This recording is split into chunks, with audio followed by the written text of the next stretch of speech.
খুব বেশি যে প্রশ্নটি করা হয়েছে সেটি হচ্ছে জানতে চাওয়া হয়েছে 7 ভাগে কুরবানি করা যাবে কিনা। এই ধরনের প্রশ্ন কিন্তু আমরা আগে শুনতাম না।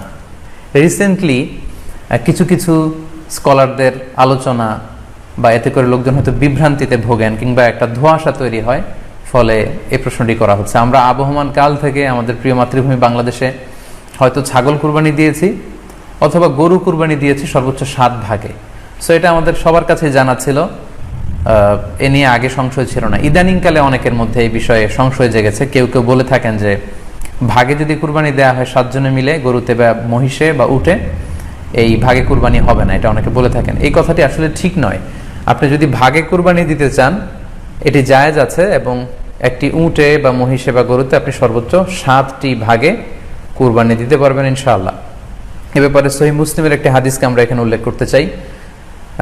সাইয়েদনা জাবের রাদিয়াল্লাহু তাআলা আনহু থেকে বর্ণিত, তিনি বলেন, ক্বালা হাজাজনা মা রাসূলিল্লাহি সাল্লাল্লাহু আলাইহি ওয়াসাল্লাম, আমরা আল্লাহর রাসূল সাল্লাল্লাহু আলাইহি ওয়াসাল্লামের সাথে হজ করেছি। ফানাহারনাল বাঈরা আন সাবআ, সেখানে আমরা উট কুরবানি দিয়েছি 7 জনের পক্ষ থেকে। ওয়াল বাকারাতা আন সাবআ, আর আমরা সেখানে গরু কুরবানি দিয়েছি 7 জনের পক্ষ থেকে। খুব সুস্পষ্ট, একটি উটে ওনারা 7 জন অংশগ্রহণ করতেন, একটি গরুতে 7 জন অংশগ্রহণ করতেন।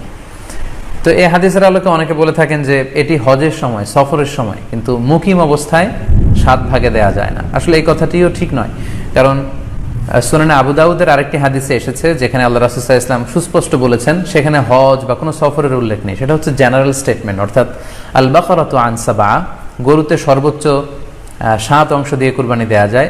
ওয়াল জাযুরু আন সাবআ, আর উটের ক্ষেত্রেও সর্বোচ্চ 7 অংশ দিয়ে কুরবানি দেয়া যায়। তো এই হাদিস, দ্বিতীয় যে হাদিসটি উল্লেখ করলাম, এটা হচ্ছে জেনারেল স্টেটমেন্ট। সেখানে সফর মুকিম কোনো কথা বলা হয়নি। ইন জেনারেলি বলা হয়েছে যে উটে 7 ভাগ দেয়া যায়, গরুতে 7 ভাগ দেয়া যায়। সো আমরা যারা ভাগে কুরবানি দিচ্ছি 7 জন মিলে একটি গরু, আপনারা নিঃসন্দেহে সানন্দ চিত্তে নিশ্চিন্তে কুরবানি দিতে পারেন। সহিহ হাদিসের আলোকে এটি সাব্যস্ত, এতে কোনো সমস্যা নেই ইনশাল্লাহ। তবে ভাগে কুরবানিতে কিংবা যৌথ কুরবানিতে কয়েকটি বিষয় আমাদেরকে খেয়াল রাখতে হবে। নাম্বার 1 হচ্ছে নিয়ত। আপনাদের ইন্টেনশনটা ক্লিয়ার হতে হবে। প্রত্যেকেরই যাতে একই ইন্টেনশন থাকে, সবারই যাতে ইন্টেনশন থাকে যে শুধুমাত্র আল্লাহ তাআলা সন্তুষ্টির জন্য আমরা এই কুরবানি দিচ্ছি। এখানে কয়েকজনের যদি ইন্টেনশন থাকে যে আল্লাহ সন্তুষ্ট, অন্যজনের যদি নিয়তে ঝামেলা থাকে, তাহলে কিন্তু কুরবানিটা প্রশ্নবিদ্ধ হয়ে যাচ্ছে। কারণ ইন্নামাল আমালু বিন্নিয়াত, ইয়ানি ইন্নামা সাওয়াবুল আমালি বিন্নিয়াত, সমস্ত কাজের প্রতিদান দেয়া হবে আপনার ইন্টেনশন বা নিয়তের উপর ভিত্তি করে। সো এজন্য যারা খুব বেশি মুখলেস, খুব বেশি মুত্তাকি, তারা অনেক সময় যৌথ কুরবানি দিতে চান না। তাদের সামর্থ্য না থাকলে ছোট একটা ছাগল দিয়ে তারা একাকি কুরবানি দিতে চান। The safe, he want to be in the safer side. কারণ যৌথ কুরবানি দিতে দিতে যে কার মনে কি চিন্তা, কার মনে কি নিয়ত, আমরা কিন্তু কিছু জানি না। সো যদি যৌথ কুরবানি দেন, কুরবানির আগে সবাইকে এটা কনসার্ন করে দেওয়া, রিমাইন্ডার দেওয়া যে ভাই আমাদের কুরবানিটা হবে শুধুমাত্র কেবলমাত্র আল্লাহ তাআলা সন্তুষ্টির জন্য, অন্য কোনো নিয়তের জন্য না থাকে, তাহলে কিন্তু আমাদের কুরবানি বরবাদ হয়ে যাবে। এটা হচ্ছে প্রথম কনসার্ন। 2 নম্বর কনসার্ন হচ্ছে হালাল উপার্জন দিয়ে কুরবানি হতে হবে।